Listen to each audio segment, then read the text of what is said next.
Good morning, viewers, and we welcome you all on behalf of Q News. Uh, let's go through the headlines really quick, but before we do that, I urge all of you to please hit the subscribe button and the like button as well. And moving on, we have the prime headlines being KTR and KCR to lead the campaigning blitz. This development in Hyderabad, BRS President and Chief Minister K. Chandrasekhar Rao and Working President Minister K.T. Ramarao will lead the party's campaign blitz for the upcoming assembly polls. Now, for the upcoming assembly polls, all the parties are gearing up, including Congress along with the BJP as well, and Kharge to release SC/ST declarations. In a move from Congress, they will hold a Praja Garjana meeting in Shevala on 26th August, where AICC President Mallikarjun Kharge is expected to release the scheduled caste and scheduled tribes declaration for the upcoming polls. Now that will be a big one coming from Congress side. To counter that, we have another step being taken by BJP, wherein there are 119 MLAs from outside the state will come and visit the state and propose their suggestions for the improvement, and 119 of BJP's elected representatives from across 6 states and a union territory on Saturday started fanning out across Telangana for a 7-day pravas in each assembly constituency to make their presence felt and gauge the expectations of the electorate. Now that's a big one coming in from BJP's side. And to move forward, we have the longest steel flyover. So longest steel flyover being presented to the residents of the city, and where it was done, K.T. Ramarao and Mushirabad MLA Muta Gopal inaugurate the VST Indra Park steel flyover on Saturday. The structure, which is named after late Nayani Narsimha Reddy, the first Home Minister of Telangana, is 2.62 kilometers long and is built at a cost of whooping 450 crores. And Modi hails Digital India's solutions. Nation's diversity makes results replicable, says PM. Now this is, I think, in regards to the G20 summit. So let's read through. Prime Minister Narendra Modi said on Saturday that the India's diversity makes it an ideal testing ground for solutions, and added that the results that succeed in India can easily be replicated worldwide. At a G20 Digital Economy Ministers meet held in Bangalore via video message, Modi also highlighted that India's digital public infrastructure offers scalable, secure and inclusive solutions for global challenges. So in order to mitigate the global challenges, India can be the best testing platform because of our numbers and the kind of diversity that we possess in each and every state. So that is being utilized and highlighted by our Prime Minister here. The Prime Minister attributed the remarkable digital transformation in India over the last 9 years to the launch of Digital India initiative in 2015. He stressed that India's digital progress is driven by a strong belief in innovation and a commitment to swift implementation, and a dedication to inclusivity where no one is left behind. India is an incredibly diverse country. We have dozens of languages and hundreds of dialects. India has something for everyone, Modi said. And he also chaired a meet on the disaster in Himachal, that is due to the excessive rainfall that we witnessed over few past weeks. Now what we have here is Prime Minister Narendra Modi on Saturday chaired a meeting to assess the flood situation in Himachal Pradesh. Union Ministers Rajnath Singh and Amit Shah, as well as BJP Chief JP Nadda, were present at the meeting held at Prime Minister's residence in Lok Kalyan Marg here. Now, point to be noted here is in the recent elections, BJP lost to Congress in Himachal Pradesh, but still it becomes centre's responsibility to step in when the situations are like this. During the approximately hour-long meeting, Modi assessed the situation and emphasized the importance of ensuring proper rehabilitation for those affected by floods and landslides. According to sources, he stated, PM Modi held a detailed discussion on the situation on ground and demanded relief measures reach affected people. The Prime Minister also asked the BJP leaders to deploy party workers to assist the affected people. So he will be deploying his party people also, along with other steps that are to be taken for the rehabilitation of the ones who were displaced or affected by the heavy rainfall. Moving ahead, we have Telangana rakes in 2,629 crores from record liquor applications. We went through this news. We in fact go through this news every day. Now, I think this is the final number that is out, and it's a humongous number, fetching 2,629 crores from just the applications that were received. There was a non-refundable deposit that is associated with the allocation and with the application.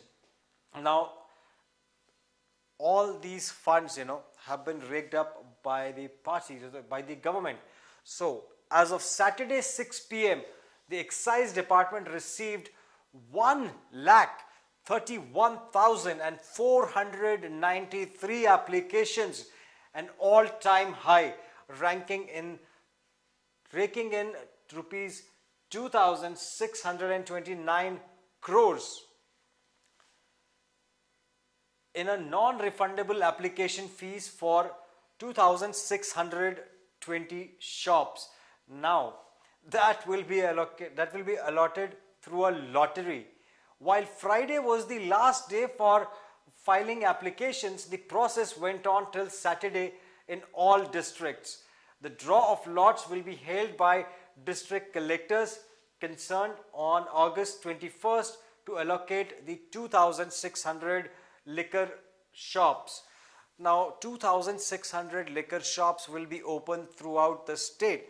So now we can imagine the kind of revenue that is being generated by selling liquor, which is, the consumption of which is the most harmful thing for any family, and that is being distributed in abundance here with 2,620 liquor shops and the amount of money. Now, what this indicates is how people, trust investing into this business. So how much money would they make if they are willing to risk their deposit? Almost 1 crore, because we have nearly 2,600 shops that will be allocated, and against that we have got a non-refundable deposit of 2,629 crores. So that shows nearly more than a crore. They are willing to invest more than a crore just to have this license. So let us see what this further has to add, this article has to add. According to the data shared by the Excise Department in 21-23, the government received 68,691 applications, earning it a non-refundable fee income of 1,373 crores. This time, the applications and revenue for the government have almost doubled, indicating increased competition amongst applicants and for setting up the liquor shops in election year, anticipating huge profits. So, very, very strange relationship being drawn here. Since this is the election year, the consumption of liquor is speculated to go up. Why? Why is that being associated? If you just read the last line, anticipating huge profits as this is the election year. Now, is that liquor being used as one of the tools to lure the voters? Is liquor being exclusively distributed into various circles?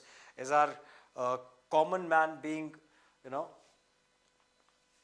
targeted here by making him drink some liquor? Why this kind of a relationship is drawn, and why this speculation is in the market? Why does it prevail? It's a common sentiment that is prevailing now, that this year if we get the license we will be making huge profits, as it's the election year. That's the sentiment that is prevailing right now in the state.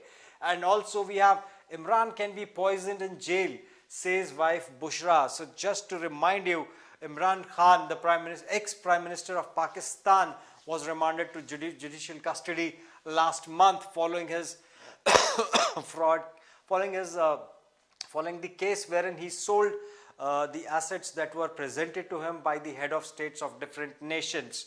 Moving ahead, what we have here is PM seeks a secure digital economy. Building consensus key to achieving this goal, says Modi at the G20 Digital Economy Ministers meet. He lauds Digital India for financial inclusivity. The Digital India campaign, launched in 2015, was aimed at creating greater national financial inclusivity, says Prime Minister Narendra Modi on Saturday.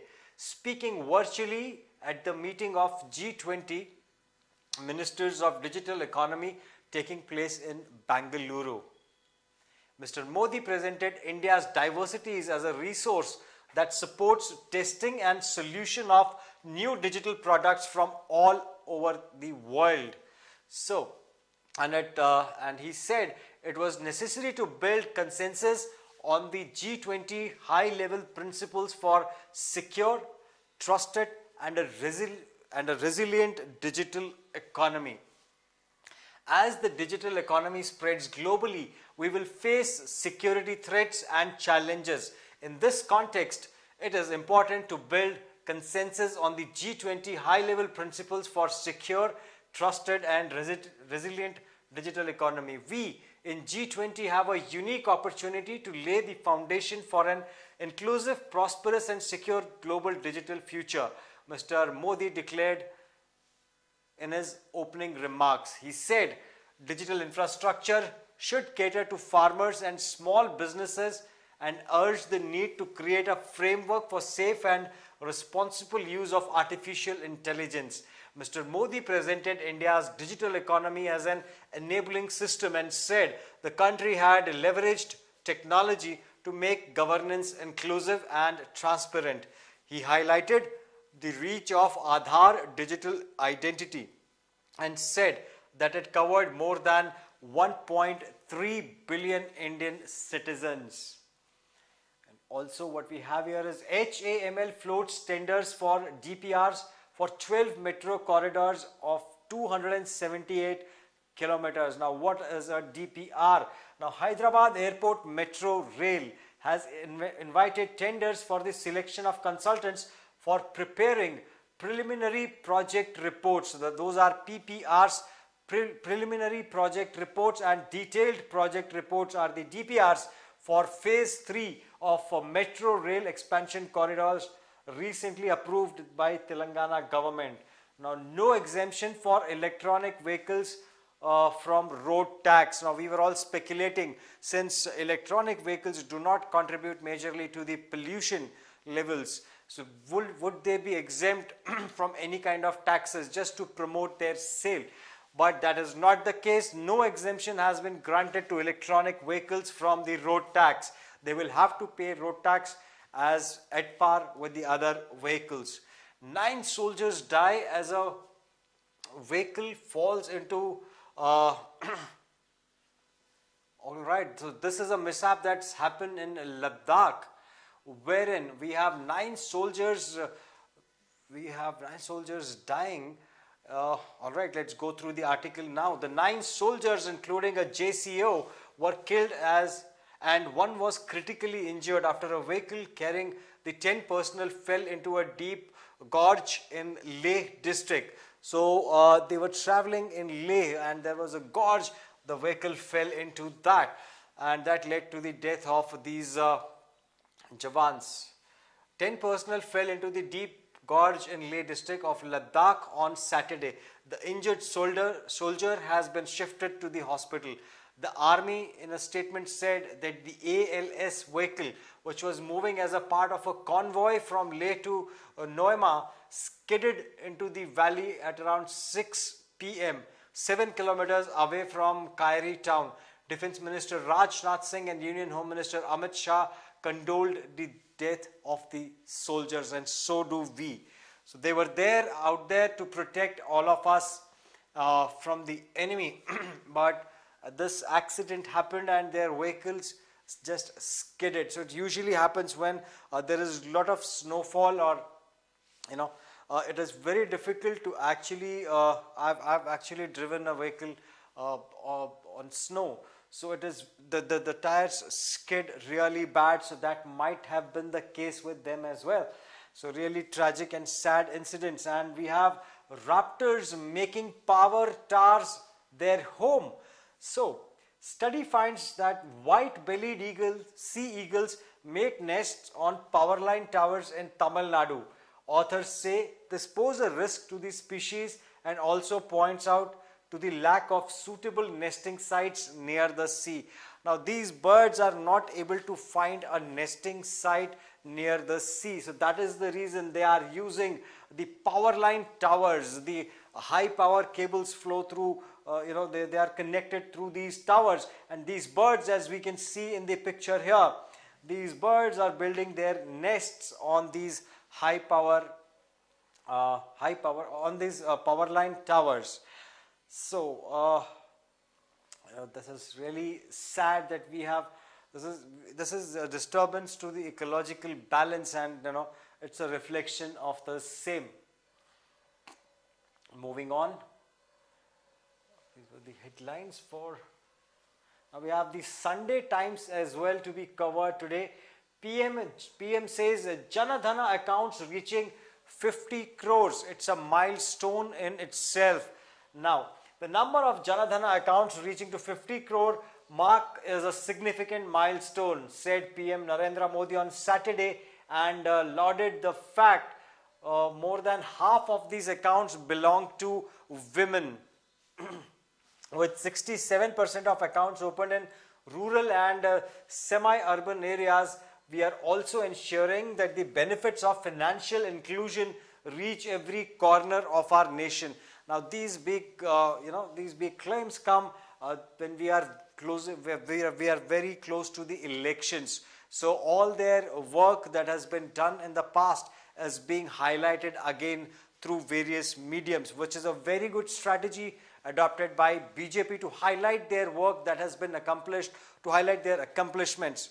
So moving ahead, what we have here is Uttarakhand study on major towns load capacity. The Uttarakhand State Disaster Management Authorities finally, after a devastating rainfall that we have seen, Uttarakhand authorities have woken up, and I think this is a proactive measure or a reactive measure.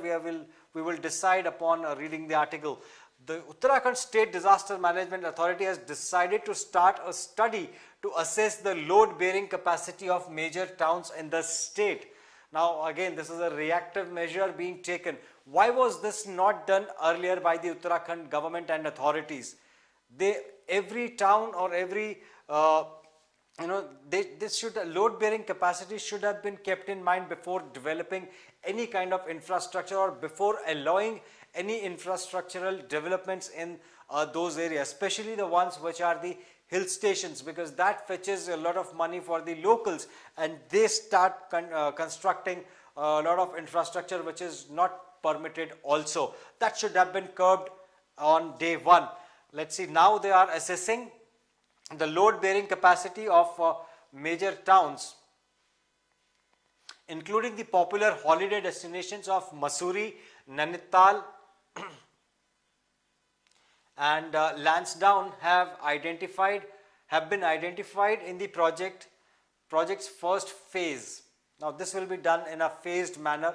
They'll be assessing different towns as to what is the load bearing capacity, how many people can be accommodated without harming or influencing the nature out there or the resources out there.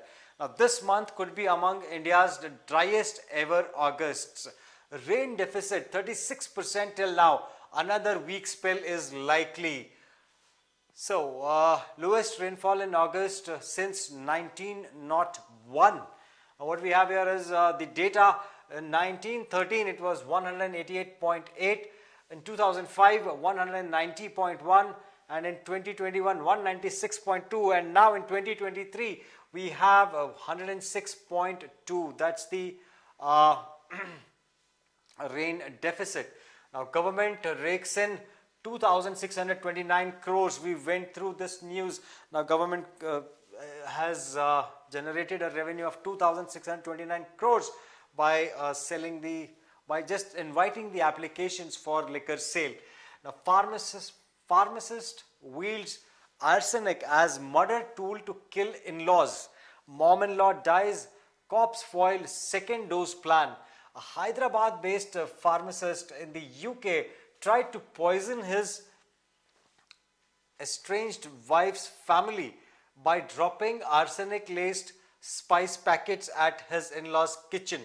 While his mother-in-law succumbed to the carcinogen, other family members fell ill and are battling its toxic effects.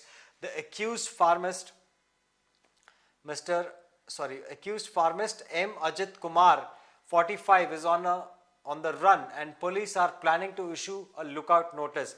While pharmacist flew back to the UK, his Hyderabad accomplice, who were planning to inject another dose of poison, were nabbed on Friday and arsenic injections were seized.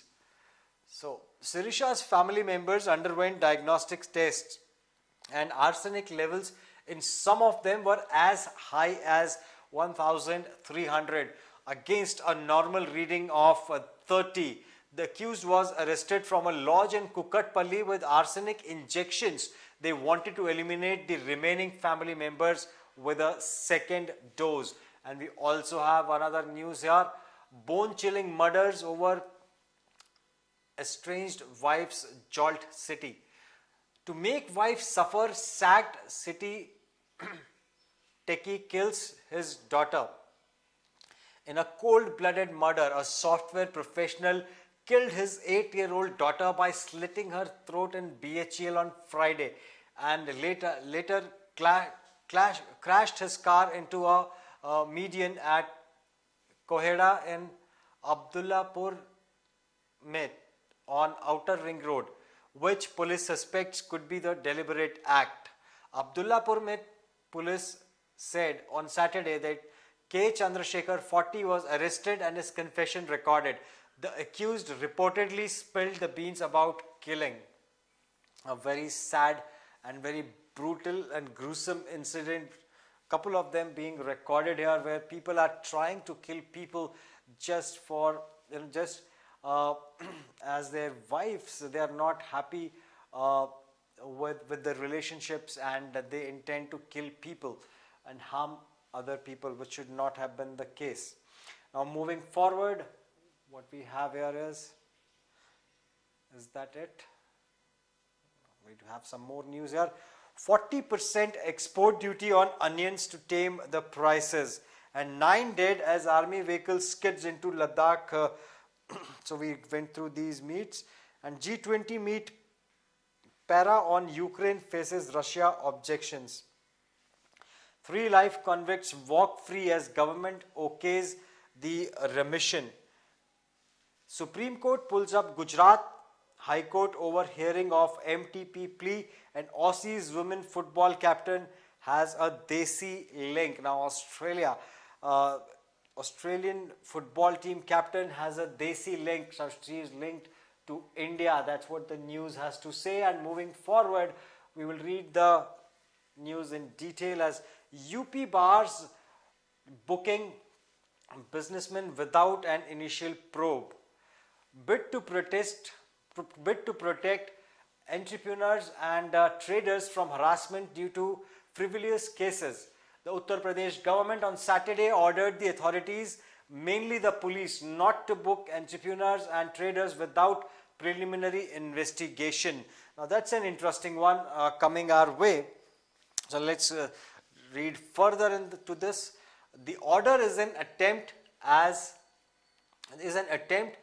to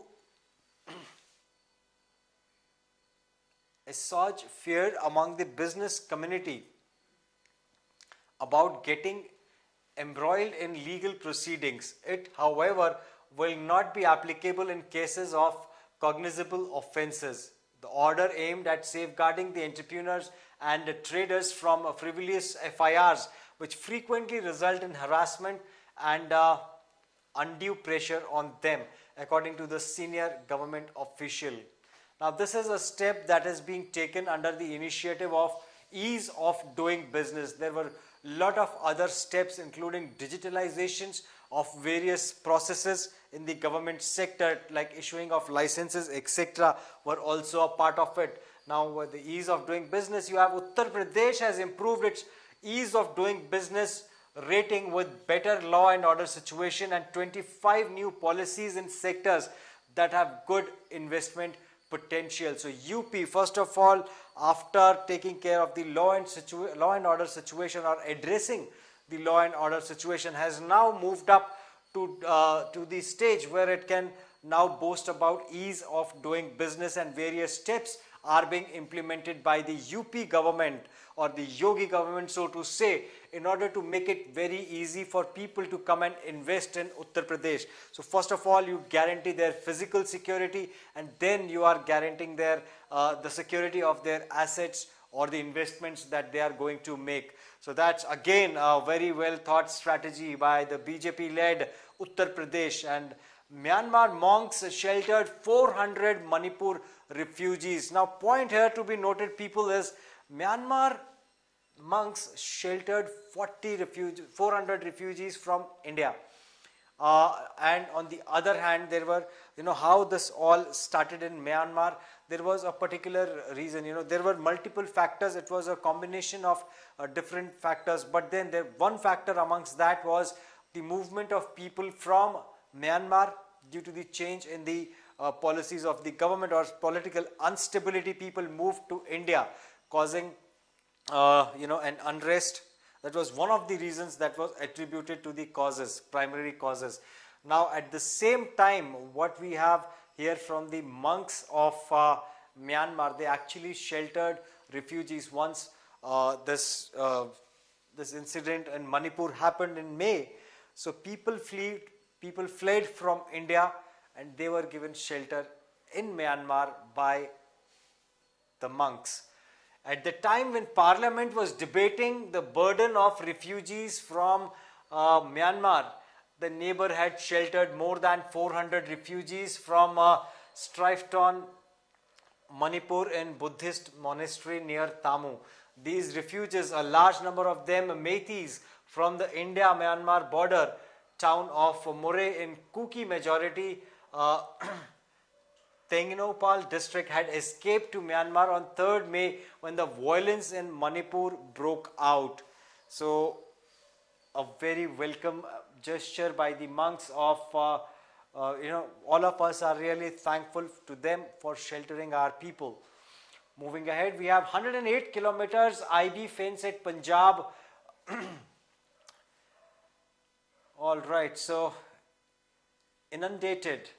The flood situation in Punjab on Saturday worsened further as over 100 kilometers of fencing on the Indo-Pak international border and several outposts of the border security forces was inundated by the swollen Satluj River. The floods also damaged the border fence at several locations, sources said. Now, following the heavy rainfall in Himachal Pradesh, the following heavy rainfall in Uttarakhand, and the devastation that we saw, the impact is on the neighboring states as well, because Punjab receives most of its water from river Satluj and Vyas, or Bees as we address it, which flow from Himachal. Now, due to these swollen rivers, I think the Bhakra Nangal Dam will have to release waters in Punjab, and that has caused a flood which has resulted in the border, which has resulted in you know, the fences are also dismantled here. So let us see what it has to. All right. So in all, 287 villages in 8 districts of the states have been inundated after a release of water from Pong and Bhakra Nangal dams into the Bees and Satluj rivers owing to the downpour upstream in Himachal Pradesh. As I just pointed out, as I belong to Himachal, I can relate to these areas, and I have seen them traveled across the state extensively, so I'm aware of this fact. And they witnessed a negligible. On the contrary, Punjab witnessed a very negligible rainfall, but is only suffering because of the heavy rainfall in the neighboring state. Highly placed sources said around 108 kilometers of fencing on the international border in Firozpur and Fazilka districts of Punjab is inundated. Our personals are patrolling the borders 24/7. Now it becomes very important for the security forces to patrol these borders because enemies' borders are, enemies might try to take advantage of the situation prevailing in Punjab. They might, or the, we have seen a big racket or smuggling, a lot of smuggling being done of various products, including arms and ammunitions, along with drugs, which is being peddled heavily into Punjab as a very planned move by the enemy. Now let us see what they have to say on this. So now our army is patrolling these areas 24/7 in boats, so that the intruders and smugglers do not cross over into India by taking advantage of the flood situation. Also, our men are helping the local district administration in relief and rescue operations, said a senior BSF officer. We also have a report here on Eye on Elections. 40% export duty slapped on onions to keep the prices cool. Now, this is another part of the steps that we undertake, or the government is undertaking, to fight the ongoing inflation. We have been reading about different steps since 3 days that are being taken, by the government, be it the increase in the rate of interest, and people are being urged to opt for, they will have the option to switch between the current rate of interest, that is, the current plan that they are having for their home loans. They can be on a flexible plan wherein their rate of interest changes as and when any change is announced, or they can have a fixed rate of interest also. So government is urging them to opt for the fixed rate of interest so that they are not impacted by the forthcoming increase. Now here what we have is 40% export duty. Now once you increase the export duty on any commodity, its export becomes difficult as the price is now risen. So that is what is happening here. And also we earlier saw the steep rise, we saw the rise of price in while we were purchasing tomatoes, and now is it the onion which is going to be dearer? So let's see. In a bid to keep onion prices from flying over the roof, the center on Saturday imposed a 40% duty on their export with immediate effect. So point to be noted, with immediate effect. So there is that is a very, very welcome move. It's a proactive approach being taken. The duty will remain in force till December 31st. The announcement comes ahead of assembly elections in 5 states later this year, general elections next year. The government has imposed an export ban on certain categories of rice a few weeks ago. Another step being taken on to curtail the impacts of all right, let's see.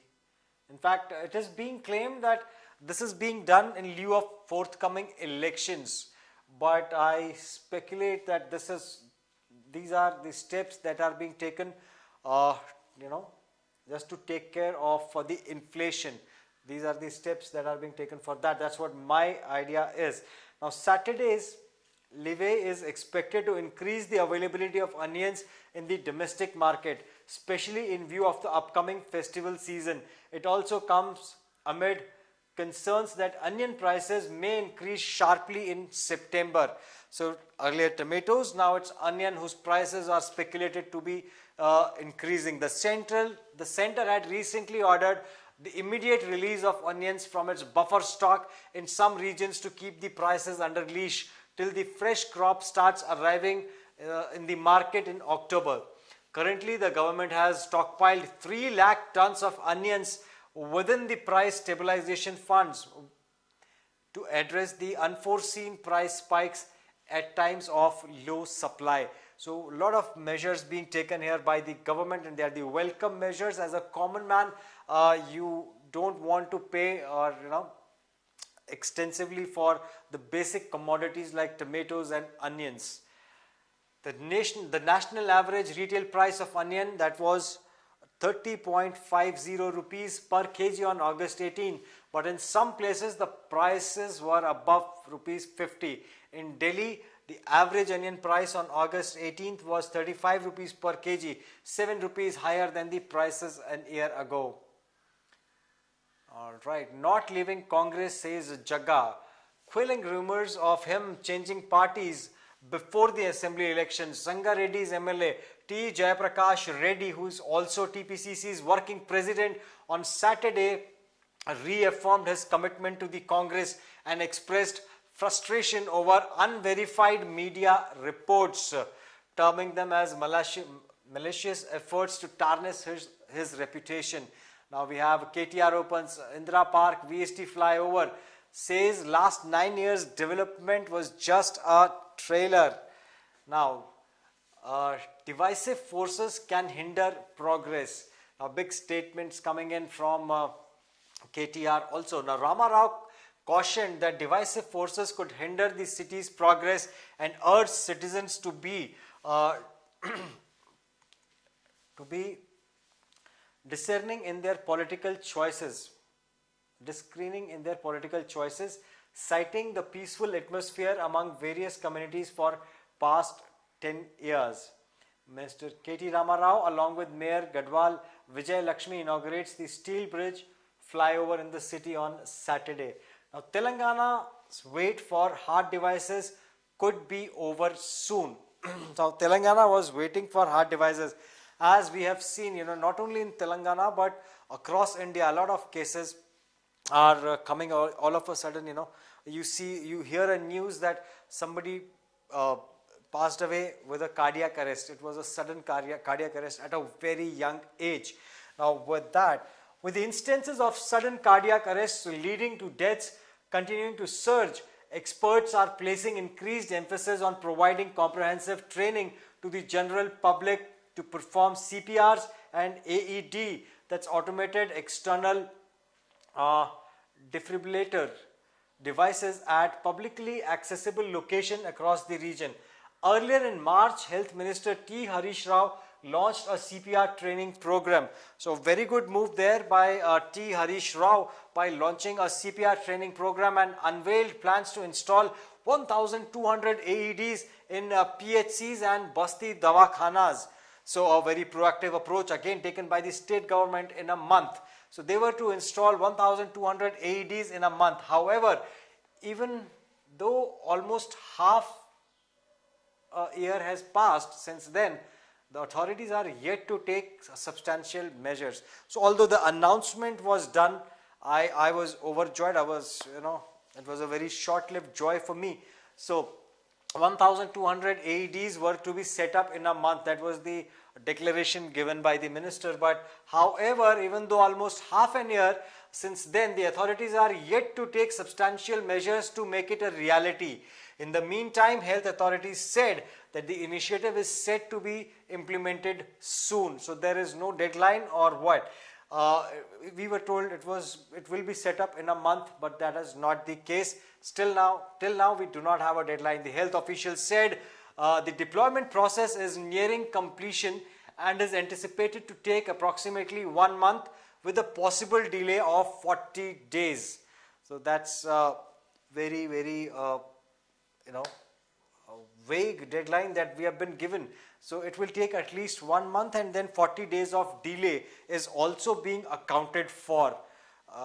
not sure how to interpret this. I was happy about the news that 1200 AEDs will be installed, but on the contrary, it's been more than 6 months and it's still in WIP status, that is work in progress.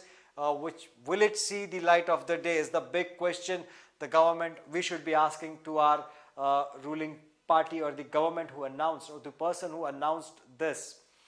Moving ahead, what we have here is, I think we are now done with in the first Ladakh trip, since we have some news here as well on top, like Rahul on motorcycle expedition from Ladakh's Leh to Pangong Lake. Rahul Gandhi rode a motorcycle from Leh to Pangong Lake on Saturday on the eve of his father's birth anniversary. First Ladakh trip since Article 370's dilution. In his first visit to Ladakh since it was made a union territory in 2019, Rahul is expected to spend Saturday night near Pangong Lake, where a token celebration would be organized in connection with the birth anniversary of Sri Rajiv Gandhi. Rahul arrived in Leh on Thursday on a 2-day visit when he decided to extend his stay by 4 more days. Rahul decides to extend his stay for 4 more days to cover Pangong Lake, Nubra Valley and Kargil district. Further to this, visit comes ahead of Ladakh Council polls. Now yet again people, this is being linked to the upcoming polls that will be happening in Ladakh. On our way to Pangong Lake, which my father used to say is one of the most beautiful places in the world, Rahul posted on his Instagram account. Though the trip was described as a non-political, it comes weeks ahead of elections to the 30-member Ladakh Autonomous Hills Development Council. In Leh, Rahul met party colleagues and interacted with the youth. Now, Rahul is known for his activities, his presence on social media. Now, here he had posted this on Instagram, and we have also seen him, in some food vlogs with some local people of, I think, Tamil Nadu and Kerala. We have seen his videos as well, and he is largely popular with the youngsters also. So, following this, we are done with the prime headlines of all the newspapers today. So once again, before we wind up, I would like to request all of you to please show your support, and please do not forget to hit the subscribe button, and also please hit the like button. This is your host Vijay Rana signing out for today. Namaskar and Jai Hind.